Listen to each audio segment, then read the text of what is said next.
We all have a bad session sometimes, but Llama was down $350,000 or 18 buy-ins to both Linus and AsianFlushie in this seven-way heads-up battle between all of them. And some of these hands are just nasty, so let's dive into it. Alrighty, we got the first one here where Llama goes ahead and goes for the 3-bet to Linus's open raise. Definitely a really good board where Llama can just kind of polarize, having a huge overpair advantage on a pretty dry, somewhat disconnected board. Of course, there's a 4-5 straight out there, but for all intents and purposes, his overpairs hold a lot of value here. And this one has a lot of backdoors, blocking 7s, 8s. Nice little combo here. The large c-bet. And king turn, I mean, in heads up, like both players are gonna pair the king quite a bit. Of course, like Llama has more of the ace, king, king, queen combos. But another thing to kind of note is Llama uses large sizing flop. He's not gonna do that with sets on the flop. He doesn't have that many. And 4-5. That's going to be more towards the overpair and like 6x region. So Linus does have like the nut advantage here. And he continues with the 7-8, you know, no real equity or draws here. I mean, it could be okay combo, but it more probably like if he had clubs or spades obviously is flush, but clubs is unblocking some of Linus's like diamond heart float. So like this combo with no equity, it's a little iffy. If you're on a more aggressive mood day, then yeah, sure, whatever. It's not that big of a deal. And ace river brings an opportunity for Llama, and he goes for the check here. I thought that was kind of an opportunity for Llama to finish off a hand that, like I said, he shouldn't really be playing. And Linus thought about going for some thin value. Definitely, very questionably could at that point. He could definitely get value from like pocket pair region, some 6x and weaker king x. So he's definitely contemplating that. But I think it was a missed opportunity from Lama because really you don't have a better combo at this point. I mean, you can fold out brick flush draws, of course, which is really great when you have 8 high. You could even put some pressure on like a hand like pocket 4s, 5s, 3-5, that type of region. It's not a big bet left, 1/3, so you're not going to obviously generate a lot of fold equity, so you don't need to. But I think when you add it up, like you're going to get enough folds from brick flush draws and occasionally like a 3x, 2x pocket 4s, 5s region, where this should be pretty profitable if you do arrive with this hand by river, because you're going to bet a lot of your flush draws turn that aren't really going to want to continue river that often. So I don't know, it was like 8 high. It kind of just feels like a natural one to just finish off, especially if you're going to see bet that turn. So I thought that was a missed opportunity there. The next one here, we got a little wacky one. AsianFlushie goes for the open raise. Llama goes for the 3-bet, and Flushie goes ahead. You know, we're going to have a polarized 4-bet range, so the a7 off will probably get in there at some frequency. It's an okay board for Flushie. Going for a c-bet is perfectly fine, and Llama clicks it back. AsianFlushie is not going. Flushie is not going anywhere. That's pretty obvious. Very interestingly, Llama, you know, he has a half pot bet left here, and it's interesting he's choosing to kind of go for the 3 barrels here and go for the small bet, which I guess he's trying to challenge like Jack X or queens. And maybe he feels if he shoves, maybe he feels he gets the same result if he bets a small bet versus shoving versus that range, and then everything else is just calling, like King X plus is just calling. Maybe that's his thought process here. But you're gonna like when you get to the river here, Flushie does end up just calling, which he does. It's kind of like, so now you got 1/6 of the pot bet left. You just gotta like get the money in most of the time. So just given from the pure odds perspective, and he does check fold quickly. He gave up a bluff, and Flushie goes for. I think that's fine to go for value. I mean, when he checks here with 1/6 bet left, yeah, I mean he could have like pocket 8s or pocket 6s give up and maybe a Jack X combo. So yeah, Flushie's like, why not just throw in the chips here and maybe have him have a think with a merge or something.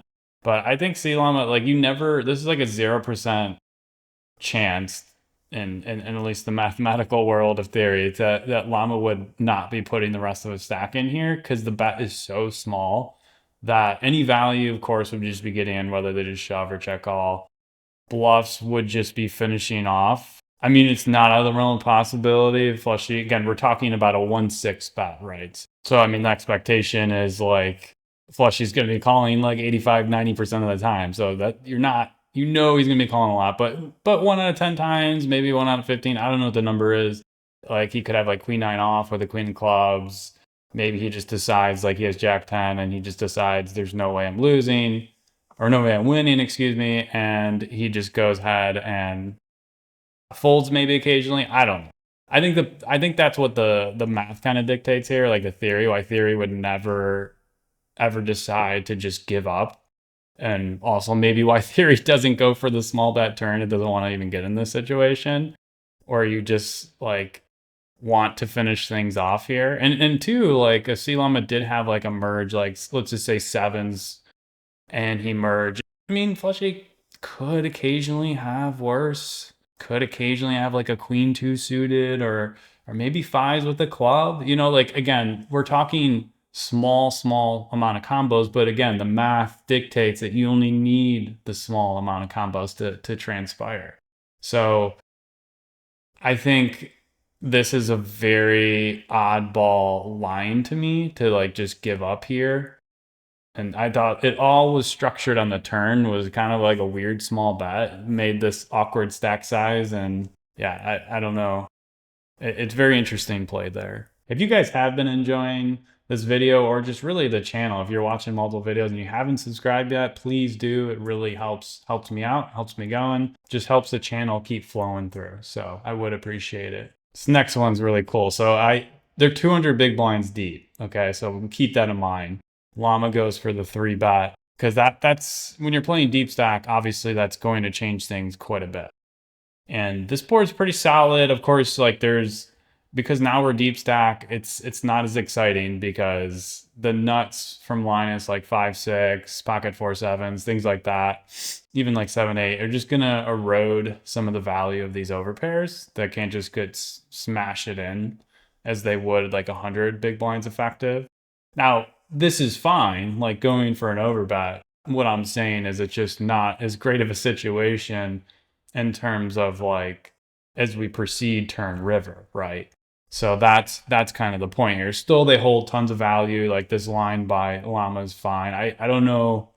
I mean, it's fine. I don't know. I don't know if I'd go B150, but just given we're deeper here and there's going to be a lot of tough situations to come turn river. But again, it's fine.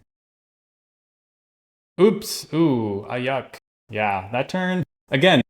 Interesting concept here is like at 100 BB effective, Llama could just keep smashing in. Not smashing in, but there's no problem getting his money in here. Yeah, he's going to lose to 6x and he's drawing dead, and that is what it is. Well, he could chop, but it is what it is. But when you're 200 big blinds effective, it's just not going to work out that way. Where now it's so much more painful when he has like a straight or a 2 pair or something like that, where you're basically drawing thin to dead, that it's a brutal turn card, obviously. Linus with position here. I mean, Llama has 6x in range. That's not that big of a deal, but Linus also has just a ton of 2 pairs, can have sets. It just completely crumbles the value here of the overpairs, so you're going to be checking at a high frequency with the queens, no doubt. I mean, maybe you could develop some sort of small sizing with them. I don't know. I think it's best to just check fully. He goes for the small bet here, which is good. I mean, that bet's just perfect in the sense where, like, any over cards are just completely screwed. I mean, it's really difficult to play. His overpair, like, on the overpair region is very easy to call, but Linus can set things up for river to put into tough spots. You're not going to put him in a tough spot and turn that bad, but you are going to just put all the over air cards just immediately just are screwed. So Linus thinking how he's going to destroy here. What's the best way to just crush Lama here, and he goes for like the 75 or whatever percent sizing. Yeah, 75% sizing. Rather than shove with, almost just a little over pot size bet here by Lama, which is interesting. It makes you wonder if he's splitting range because 6x is a very natural shove, of course.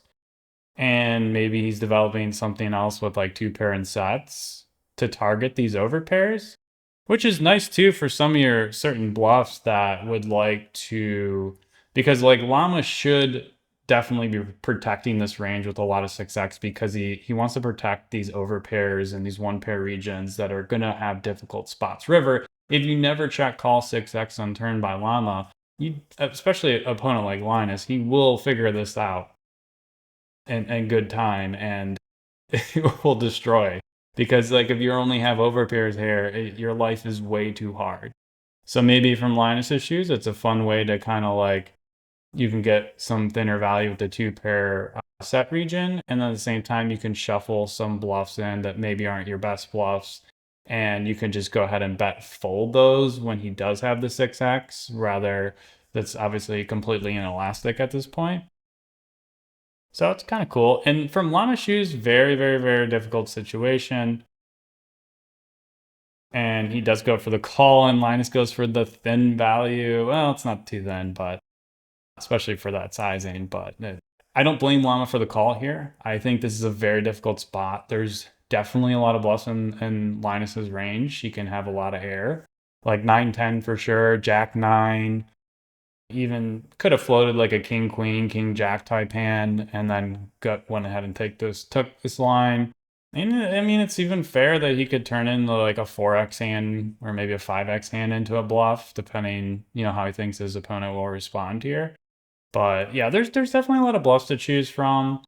A lot of times these spots can get very overbluffed very quickly because they're spots where like the player in position here knows that it's so advantageous for them. They just get carried away with bluffs. I see it all the time.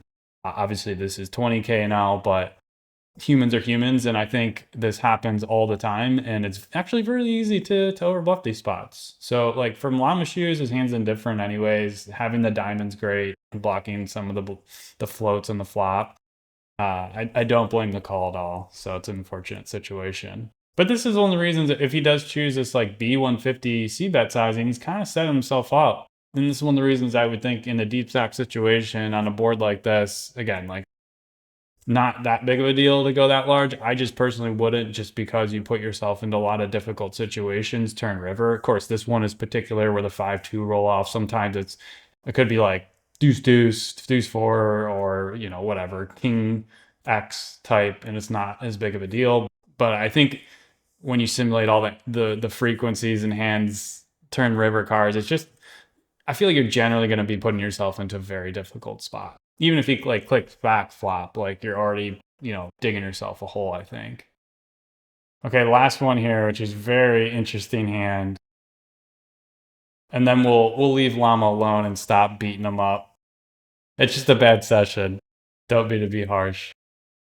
So we start off here, 3-bet pot, Llama versus Flushie, and this is a really good board for Llama. He has a lot of like strong 10x overpairs. It's disjointed, kind of rainbow board, which means he's gonna have less air than Flushie, so it's just a good board. He's probably range betting here, honestly. Oh, one thing to note too, he started off with, if we go back, he started off with 84 big blinds, which, by the way, if you see like big blinds versus actual dollar amounts, I accidentally clicked it a couple times, so sorry if it's going back and forth. Anyways, Llama does do this, I notice. When he loses a pot, sometimes he'll play a couple hands lower stack, so this is interesting. It's definitely a little bit different of a game. I mean, 83 for big blinds versus 100 is not that big of a deal, but if he had like 56 or something, it does get a little different. But it is interesting to note because it does slightly change things a little bit. And Flushie clicks back, and this is another concept here, like what I'm saying, you get 83 4 big blinds, is the stack sizes go down, the value of 1 pairs and middling top pairs like this go up. And it's a concept, if you're an MTT player, you should know very well. It's fundamentally perfectly correlated with the fact that the pot size goes down, your 1 pairs go up, because they have less issues of when they run into stronger hands, they just lose less. It's that simple. It's like when we're talking about the queen's hand, 200 big blinds effective. You might want to be a little bit more cautious just because you're going to run into stronger hands. Is going to be more painful because you're going to lose 200 big blinds. So like that's kind of the genesis of what you want to be paying attention to here. So like this 9-10 is actually really strong here. If it's 100 big blinds effective, it's slightly less stronger, but it's again, it's not that big a deal. If it's 200 big blinds, the 9-10 gets so far down, especially the offsuit version, that like you probably don't want to be clicking it back because you're going to run into stronger 10x and overpairs quite a bit. He checks back turn, fine. He could bet, you know, it's still got a lot of value. He can target like ace queen, ace king, king queen type hands. I think either or decision should be perfectly fine. He just chose to check that time. And the flush comes in river. A lot of his lower straight draws that maybe gave up turn have now paired or hit straight. And he goes for the shove, which is, I'm not sure if he's like merging or if this is pure value because he doesn't have like that much air. So like Lama's not going to call a lot of air like ace, queen, ace, king, one spade or something. He shouldn't really because Flushie doesn't have that much air. Maybe like 8-6, I guess. Because like a lot of the 4-5, 5-6, 8-9, obviously, like a lot of these hands have either paired or straighted up or something. I guess you could have like ace-4, 8-6. You know, there's not a lot. Not a lot. That means like Lama's going to call less air. So that means he's kind of banking that he calls 8s and 9s, which he's blocking 9s at a high frequency and 7x, which I don't know. He's going to have some 7x. I don't know how much 7x, but when the flush comes in, I don't know. Again, some of this is predicated on the fact that it is a little bit lower stacked. Like if there was 17 more big blinds in Lama's stack, if he was at like 76 big blinds, I don't think Flushie would do this, but maybe because it's just a little bit less, he just feels a little more ambitious, a little more comfortable doing this. And again, doing something like this is, you really would want to know your opponent well, and I'm sure he knows Lama very well. So maybe Lama does like reach down and call ace king with a spade or something like that. And he calls a lot more of his 7x, 8-9s that he should theoretically. So if that's the case, then Flushie just has an easy value bet. But in theory land, it's like, it's almost like a merge where he could fold some 10x, no spade, and with better kicker, I don't know. It's very interesting. And Lama's tanking, so he must have this like 7x type, we'll call it 7x, 8s, whatever region. I guess he, you know, again, I can't say for sure. Maybe he did end up folding. Maybe he has ace, queen, ace, king, and he's thinking about hearing. I don't know. But he doesn't end up folding one of those hands. I don't know. Makes 9-10 a little fringy to me. But yeah, I didn't want to beat up on Lama here. We all have our bad sessions. I mean, 18 binds is pretty brutal. But these hands were pretty wild, I thought. So if you guys thought any of them are crazy or interesting or whatever, just comment below. Let's talk about it. I love discussing hands. So, but yeah, if you guys liked it, again, sub keeps the channel going. I appreciate it, and I hope everyone has a great one. See you later.